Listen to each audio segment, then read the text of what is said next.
authorized commercial.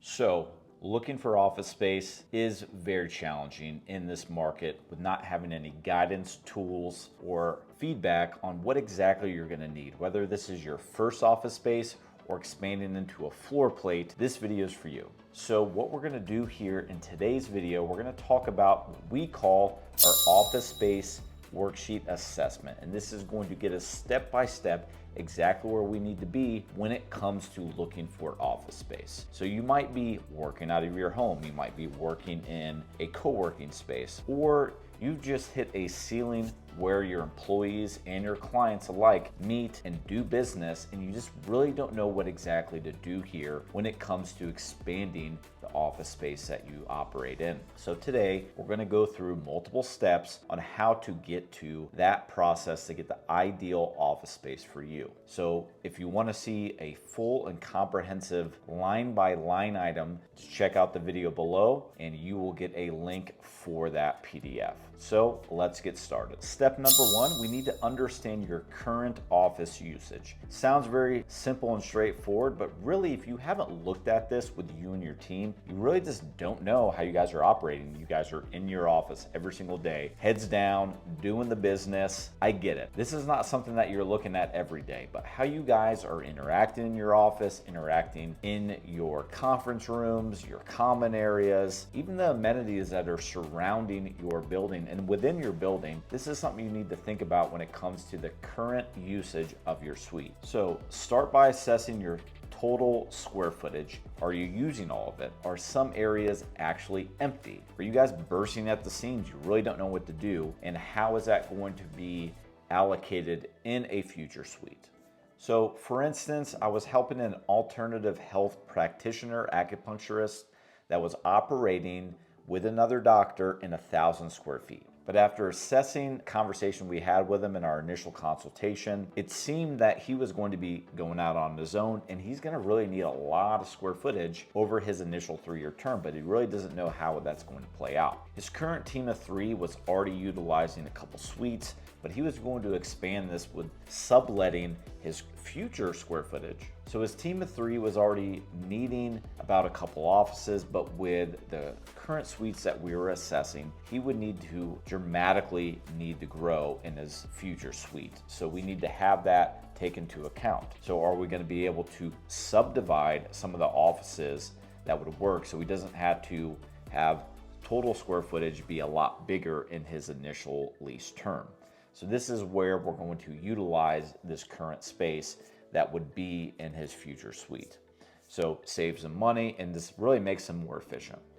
So on this worksheet, you're going to be able to see how to look at your current square footage and how to maximize that square footage in your current suite. So other things to note in this worksheet, of course, we want to know more about your industry. We want to know what kind of anticipated growth you're going to have in a 3 to 5 year term.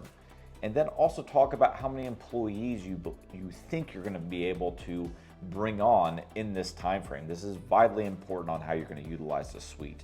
Not everyone's going to be working at home. They're going to be coming into the office, payroll, HR, interacting with sales and marketing. You need to be able to anticipate how they're going to be utilizing that space. So we're talking about the total square footage that you're going to be needing. This is for conference rooms, private offices, executive offices. This is for reception. This is for your kitchen. How are people going to be hanging out and, also enjoying themselves in your suite? We want to talk about any breakout or collaborative office spaces versus, your bullpens, things like that. And then the industry standards that we're going to look at when it comes to utilizing your suites. So typical offices that are going to be more on the smaller side, this could be 100, 125, 150 square feet. But if this is an executive office that they want to have kind of a breakout area, table, maybe widescreen TV where they can also present the clients in addition to their offices, maybe even a love seat or a couch. This is going to be needed to be provided in that square footage utilization. So this could be 200, 250, even 300 square feet, believe it or not. And then anything bigger than that for conference rooms, you're talking about 300 to 400, maybe even 500 square feet, depending on how many people will be in there at a given time. So step number 2, we're talking about estimating future growth. This is what we're looking at with the projected headcount over your lease term and beyond. Is this going to be a headcount that's going to double, triple, 20%, 30% over a 1-year term, or a 5-year term, or 3 years, or even outside of your initial term that we get? So the key thing here, we don't want to be too big or too small, kind of a Goldilocks type of size suite budget plan as we go through this. So say you're a psychologist like the ones I work with in the healthcare sector that is moving through a smaller 1,000 square foot suite. Maybe they were doing some co-working space with another practitioner. Now they want to get into their own suite that's maybe 3,000 square feet. So that's a dramatic boost in square footage. Their team, as I already mentioned, would be expanding from 3 practitioners to 10 practitioners in the next 3 years. So we need to account for that to adequately grow the space that they're going to be operating in, but we're going to need it because we don't know what other suites would be available in a given building, right? So the square footage that we're looking at today is going to be different than the square footage we'd be looking at tomorrow, next week, next month, next year. And this also is about how we plan for getting into the suite at the exact time frame we need to be in. So by forecasting your team's growth and adjusting for future needs like more meeting rooms, collaborative spaces, or specialized apartments, you avoid overleasing or underleasing. Bullet points to consider when we're looking at this space: anticipated growth. This is very key to what we're talking about here. Total square footage projection to accommodate this future growth, and the breakdown of the utilization of those spaces and the peak utilization of the individual offices. So step number 3, we got to define our ideal office layout. Again, every single office is not going to be the same. You can walk into a blank space, but when it comes to your ideal layout, and especially with office, it's very clear on each type of industry is going to use it a little bit different. For instance, if you are going to care more about the conference room and the overall reception area that someone's going to be walking into, think of financial services. They already have the expectation that this is going to be more of a higher end suite. So whether it's the building amenities before they go up into your suite, that reception needs to make an impression, because this is where people are going to be welcomed. Maybe they haven't been there before. So this is all about the aesthetics. And again, the layout is key, because you don't want to have a very small reception similar to a medical office. It's kind of, right in your face once you get into the suite. It needs to be airy. It needs to be open format. So again, that means your suite's going to be a little more bigger. So take a tech company, for example. They're going to want to have a more collaborative space. Their bullpen is actually probably not going to have, any of the cubicles. It's actually just going to be open air. It's going to have big tables where everyone's going to sit and collaborate, and maybe a see-through dividing spaces. But a law firm is going to be totally different. I've worked with law firms in the past where they need to have their reception, their admin, their kitchen, and their own executive offices very closed off. Might even need to be soundproofed. This is confidential matters for these individual clients that are coming in, or even if they're on the phone with another client doing a web call, that needs to be confidential. So that's going to be a little more closed off compared to other uses in other industries.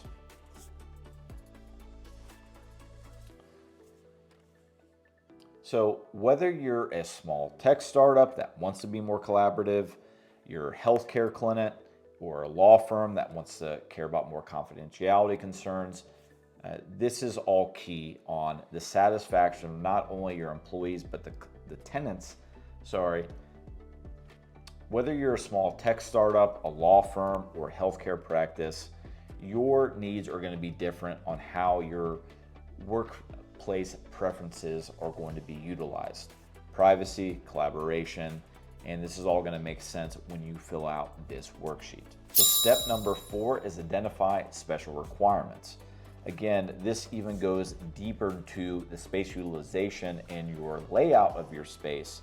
What does your business have that is specialized to you? Is this, medical equipment? Is this IT needs that you need? Is this storage? And this ensures that none of those requirements fall through the cracks. So for example, I helped a fertility clinic that was moving into a new space, and we need to make sure that this general office was going to have plumbing that was adequately available. When we do our build out for the donor rooms, we need to be able to have a laboratory set up and built out the exact way that they needs, and also of course the federal and state health requirements for such use and accessibility for patients. So we need to make sure that the space is going to be a use that the landlord's going to be able to accommodate in, let's say, a typical general office building, and large enough to accommodate those needs. So without this step, you might be in a building that really can't be up to par for a healthcare use in this particular special requirement example. Identifying this early on in the process, you can avoid wasting time looking for spaces that won't meet your requirements. And whether this is, again, for tech equipment, medical facilities, or creative spaces, this ensures that all this is going to be addressed in the worksheet. So when it comes to industry-specific standards, we're talking about HIPAA, and then maybe there is a sustainability preference, whether this is LEED certification, they want to be green, LEDs, on how that specific requirements are going to have to be built out for this particular space. So step 5, we need to evaluate your budget. And again, with office in particular, not offices are all created equal, even within that particular lease rate. So, one lease rate might say $20, another one might say $20, but they're totally different buildings, totally different setups, and totally different amenities. So we have to take that into account. But it's not just the lease rate that I'm worried about. I'm worried about if the lease that we're getting into has you paying utilities. And then also, not even things that are within this certain office lease, but how exactly are you going to operate your business and the other fees that are going to be associated with your office lease. So tech startups, they might want premium office space, so they're going to have to pay for that, whether they're paying for that in the actual build out or they're paying for that in the lease rate or a combination thereof. We need to know this up front on what their budget is actually going to permit and allow. So this is also going to affect the lease term. This is going to affect the flexibility for expansion, renewal, and possibly early termination. So these are things that we need to consider when we're talking about the lease rate, utilities, maintenance, property taxes, parking, etc.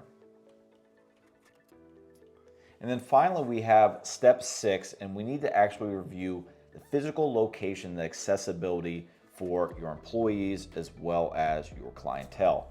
So if I'm a retail business, I need to be in close proximity to my clientele. They can't drive too far, and if they drive too far, they might go to a competitor. So step 6, review our location and the accessibility for both our employees as well as our clientele.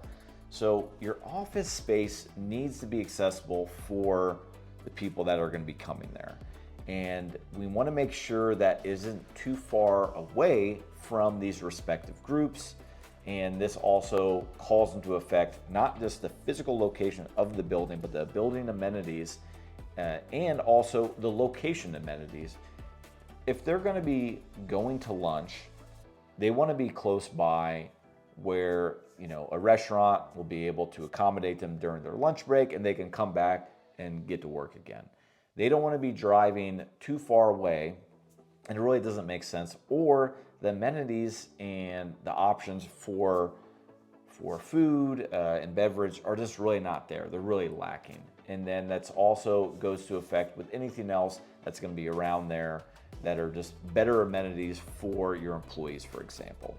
So other things to consider here are, of course, restaurant, cafes, banks, other retail options, if that makes sense for you guys.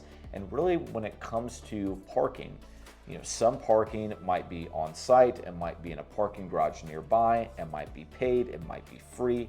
We need to think about these things in regards to kind of the overall quality of life that your employees and your clients will, desire. because some buildings are going to have worse parking options than others. This also goes to the occupancy of the building. And if there's no parking for other people at certain peak times of your business, people coming in and out, this may be a problem. So this would be something to consider when it comes to the actual location, the accessibility of your office suite. So we've gone through the total office space needs assessment worksheet, and it's really time for you to make decisions. When you're working with a broker that has the insight on what exactly you're going to need when it comes to making these assessments, it's pretty clear that you need to know if this is going to be your office for a long time or a short time or anything in between when it comes to assessing what exactly you need in the office space market. So if you like this video, I'd love for you to share this with your friends, other business owners that are thinking or considering to expand their office space, or even thinking about getting into their first office space.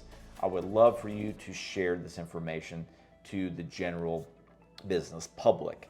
And again, don't waste another day before you start looking into this seriously, and I will see you in the next video.